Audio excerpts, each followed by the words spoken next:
All right, yeah, just welcome everyone. I think, obviously an exciting day for us, being able to put pen to paper today and actually sign some of these student athletes that we've been working on for over a year now. I was telling Rocco on the way down here today, I've already talked to 20 prospects for 2021. Which is next year. So it already started for the next season. But we're really excited about this class right here, our Flyville 20 group that we're bringing in here. We met the needs that we felt we had to make this all season. Essentially filling basically every spot on our team except for running back, as you look at it. 5 offensive linemen, 5 receivers, 2 tight ends, a quarterback.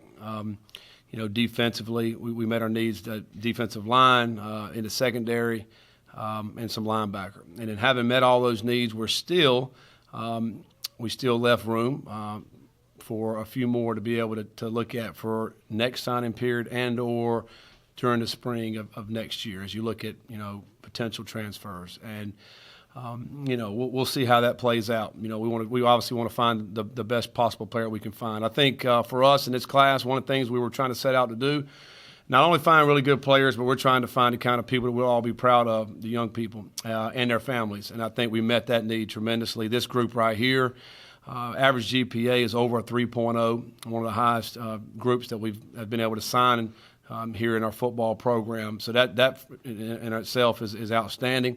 We're getting smart individuals to come in here. We feel that can help us in our schemes that we're doing, and not only that. When you're getting guys who academics are important to, then usually other things that are important to them too, like showing up on time, doing things right, being respectful. Having the kind of morals that we all want in our program, the kind of character, I think, that when you do face adversity, you're able to fight through it and not point fingers and shy away from it. And I think that's very important for us as we looked at the kind of student athletes we wanted to bring in this class. So we're excited about that. Predominantly these guys, as you look from the Southeast, Kentucky, Ohio, and then down in the Southeast, but we also got guys, for some other spots that kind of a little bit unusual probably as you look at Louisiana, Maryland, Michigan, a little tie there with the brother that already plays here. But, and Mississippi, North Carolina, Tennessee, just to name some of the other states. But other things out of these guys as you look at, we got a tremendous amount that are going to be coming in January. As it sits today, 15 players will be here in January. We're anticipating one more that will be coming tomorrow on the defensive side of the ball, but I'll hold off on that one till tomorrow. And that individual will probably be a mid-year as well. So 16 players that will be coming in January to replace these seniors that are finishing up in this bowl game. So I think that also is something that is tremendous for us as you look back. As you think about a year ago, we signed 4 as we're sitting here today. 3 of them came midterm, so 16 coming in midterm was tremendous for us. An opportunity that we get to work with these guys for a little bit longer. At least 5 guys won state championships this fall, which was tremendous. So you're getting winners. 16 of the individuals were captains on our football team. I think that shows leadership. Obviously, we're looking for a player-led team, so we're looking for leaders out of this group as well. 4 Player of the Year selections. Out of this. So we feel like a tremendous group of guys who have a lot of upside. One thing we want to pride ourselves on is player development. So when these guys get here, what kind of players can we make them? What kind of men can we make them, develop them into? And that's what we are interested in doing. So when you look at 16 coming in January, now it gives a great opportunity to go through spring practice, to go through a whole off season with our strength staff before we start the fall camp. So, again, we're proud of this staff, our staff, and I want to give credit to Reed and T-Mac and what's the other guy? Yeah, Pete Nocta. That's our guy Pete, who does a tremendous job, and all the ladies that help within our department. They do an outstanding job of really having. There's so many people that go behind the scenes that you guys really don't see that, and they're working their tails off every single day. Of doing that, and it's a lot of hard work. I was telling Rocco on the way down here that You know, we're football coaches, but there's so much more to it, you know. And you're looking at recruiting that never stops. You know, even if we have some time off, you're recruiting. You know, it never stops. And, you know, and you have to be able to do that to get the right ones in here. And it's a fight each and every day, but we're proud of the ones we have and can't wait to get started with. And we'll open up with questions. Coach, a few weeks ago you called this time of the year poaching season. Yeah. Obviously, when things don't go your way with different recruits, they flip at the last minute. Just what does that do? Does that change kind of your thoughts on the class, or how do you go about that? No, I've always been this way. Is that, you know, we always focus on the ones that want to be a part of our program. I never worry about the ones that want to be a part of someone else's program. You know, I think you can drive yourself insane when you do that. I think for us, you know, we care about our players. We care about our players that are on our football team right now, and we care about this group that's going to be joining our football team and their families. And so that's the ones we focus on, everything we can do. We'll do everything for those guys. I can't worry about anybody else that does not want to come here or is not going to be a part of this class. You know, and there's a lot of guys that you try to create great relationships with across the way. And you know what? It is what it is when those type things happen. And, you know, there's a lot of colleges out there. There's a lot of guys, you know, that are out there recruiting and doing the things they have to do to get these players. And we're going to do what we do to get them, and we're going to focus on the ones that we get. In that regards, Coach, the last few days, what have they been like? Because you had a lot of guys on that board that were getting calls from other schools. Oh, yeah, no question. Yeah, and you're exactly right. I mean, as you talk about that, we have, you know, a bunch of these guys were getting hard pushes from other schools that still signed with us, and you know, we're proud of those guys for holding true and you know, for sticking with us and sticking with this staff and this university and everything that is involved with that. You know, but also you want to put yourself in these guys' shoes for at least 17, 18-year-olds. They're trying to make the best decision for themselves, and it's hard. I mean, it really is. If you go back and think to yourself, you know, you guys at 17, you know, you're just trying to figure it all out. They're trying to do the same thing, and sometimes they're getting pulled in a lot of different directions. You know, and it could be anybody, a counselor, a coach, a cousin, an uncle. You know, their rec league coach. You know, their 7-on-7. Everybody's in their ear, and they're trying to figure all this stuff out and decipher it, and they're trying to see through any kind of BS that's out there, and really just trying to. And I think that's what our staff does an outstanding job with. You know, when they visit here, and you know, when they come here to a basketball game in, you know, March or whenever they can, February or, you know, whatever, and you know, and what they see from our staff, I want it to be the same when they come in July or when they come for a game in the fall. You know, what they see is what they get from this staff. We're not trying to put up a front. We are what we are. We're going to coach them, you know, as much as we can out of you, but we're going to love on you too. And I think that's why these guys were able to hold true to us and stick with us. And you know, and here's the other thing: when you're recruiting players, if we all had a way to open up and see what's right here in their heart, then we would know we're getting the right ones. And so the way we do the recruiting, I think we end up eliminating the ones we don't really want. I think the guys that have the right stuff. I think that grit that you want, that chip on their shoulder, they'll come in here and work. And who cares? Who cares what the competition is? You know, who cares how many you have at this one position? I'm coming in here to compete, and that's what we want. We want a bunch of competitors on the team. At one point, you had 2 quarterbacks committed in this class, and I had a chance to talk to one of them, T. Webb, a couple of weeks ago, and you know, asked him about that, and he was a guy. Hey, he was basically bring it on. Yeah. What? Yeah. Do you like about T. Webb, you know, both on and off the field? No, I love that about T. Webb. Number one, T. Webb he's got an unbelievable family. Like his mom, his dad, his sister, you know, unbelievable family. They've been up here several times. I've been in there, you know, back down at their house. And from day one, T didn't care. You know, he doesn't care. You know, he's like, listen, Coach, I'm coming there, and I don't care. And you know, he had several colleges come in on him, and he was like, you know, I'm not going there. I'm not even going to look. I'm not even going on a visit. I'm not going to talk to you. I'm going to play for Louisville. And so we appreciate that from T and his family. He's got that, what we talk about, the grit, the toughness. He's a winner. He's got good size. You know, he's a tall quarterback that can move. You know, he'll gain weight when he gets here. He's a little skinny right now, but he's coming midterm. So I would say he'll put on 10 or 15 pounds before we even start in the fall. You know, he's going to give us another live arm, a guy who's very cerebral, very smart in what he wants to do as a quarterback. And no, we're fired up about T. You know, so as you look at our quarterback room, we basically have what we had this fall, and now you're adding T to the mix. So I still think we're in great shape in the quarterback room.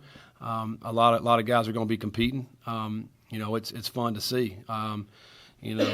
Puma was out, actually been practicing the past couple practices. That's great to get him back out there. He's not full speed, but he's out there practicing. So now you're going to add T to the mix when we go to spring practice. So we're really excited about that room. When you look at there's 24 names on the board, there's going to be one more. Mm-hmm. How many do you expect to be guys who play next year? Yeah. I mean, I think there's a great opportunity for these guys to be able to come in and have a huge impact next year as in playing time. And we've told these guys, I want all of them in their minds right now to anticipate coming in and playing. That's how they have to think.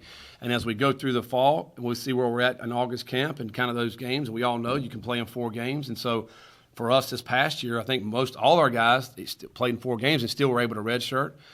So we'll kind of see how it goes. But I think a lot of these guys will be key contributors as we look at next year in their class. I think one position potentially, is offensive line. One thing we want to do is try to create depth right there in that spot. We got 5 great players coming in here, so I would suspect at least a few, or if not 3 or 4, would play next year for us in that role. So, wide receiver will be another spot that some guys will play next year, and then certainly on the defensive side of the ball, there'll be several of those guys that will play next year on that side of the ball. So, a lot of these guys will be playing. These will be names that you'll want to get to know and get used to. And again, with maybe since 16 guys that'll be going through spring practice, that's going to be awesome because you guys will be able to get to see and start getting to know some of these guys. I think will be key contributors.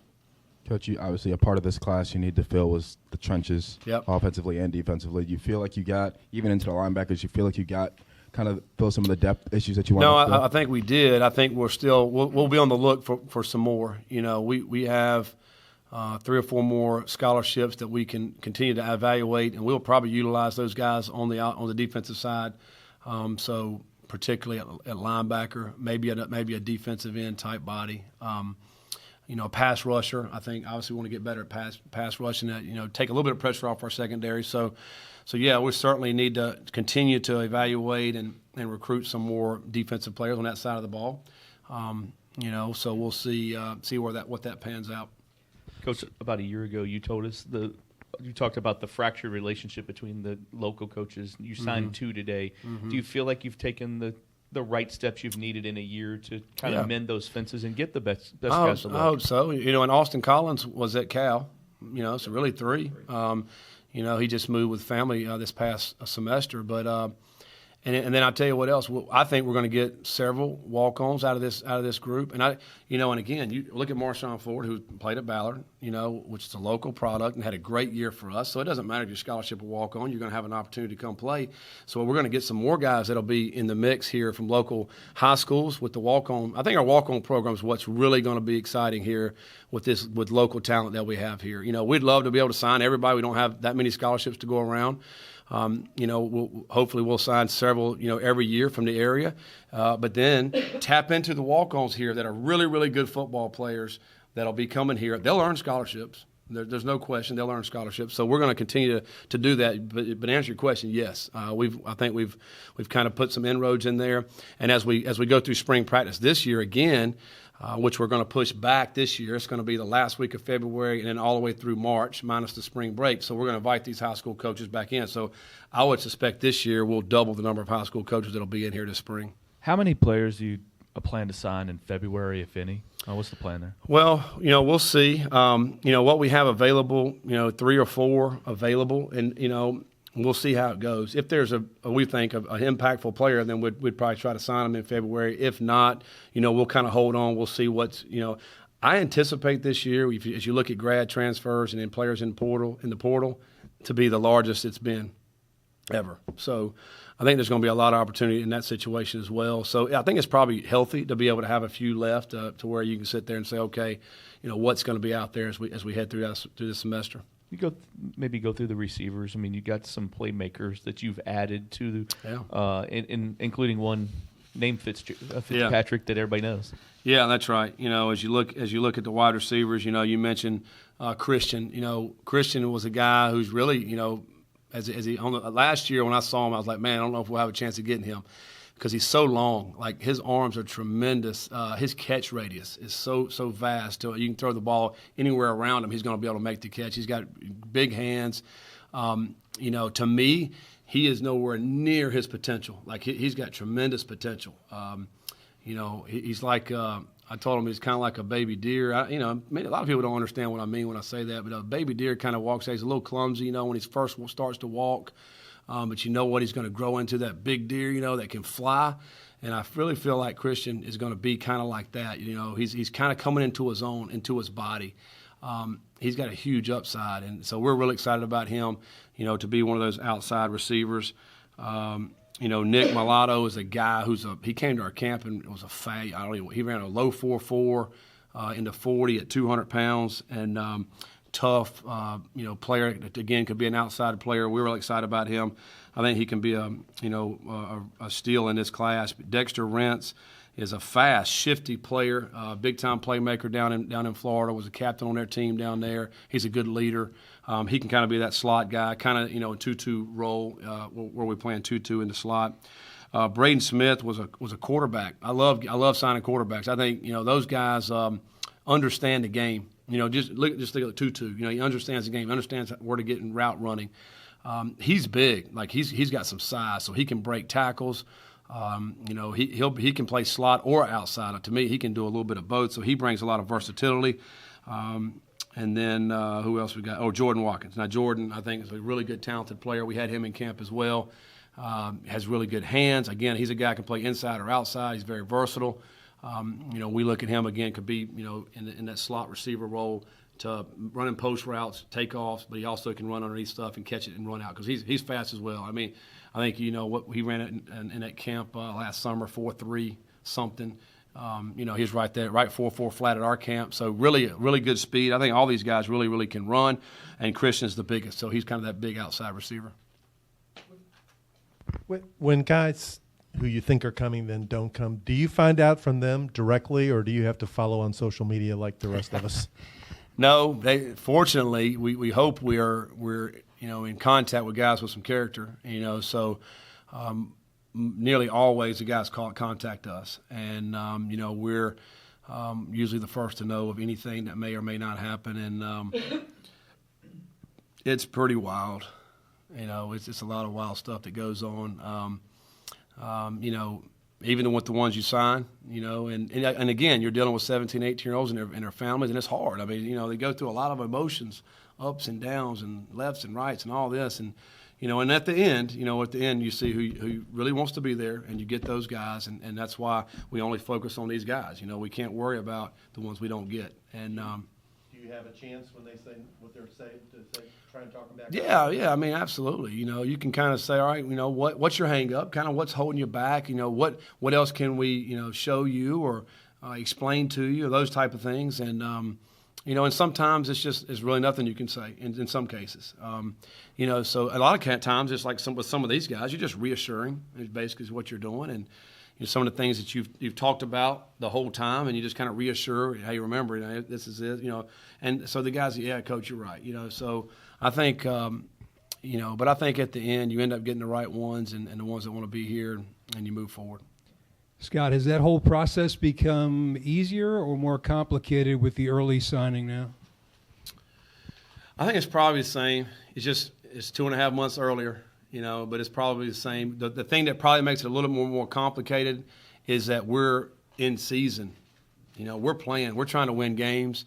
And then now as you look at this, we're preparing for bowls. So you're limited in your time. Essentially. So you get wore out this time of year, and it's been for our staff and for everybody. It's been really the last 2 weeks. We hadn't had a game, but we've been doing a lot of working.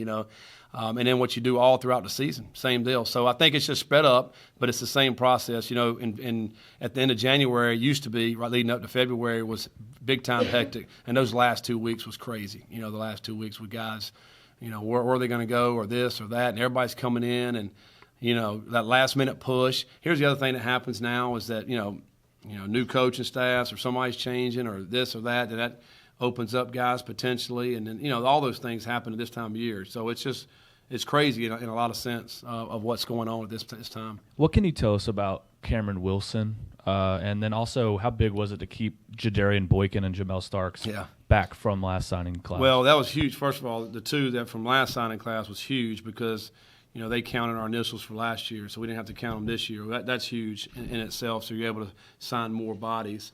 But Wilson, we think he's his potential could be maybe as large as anybody in the class.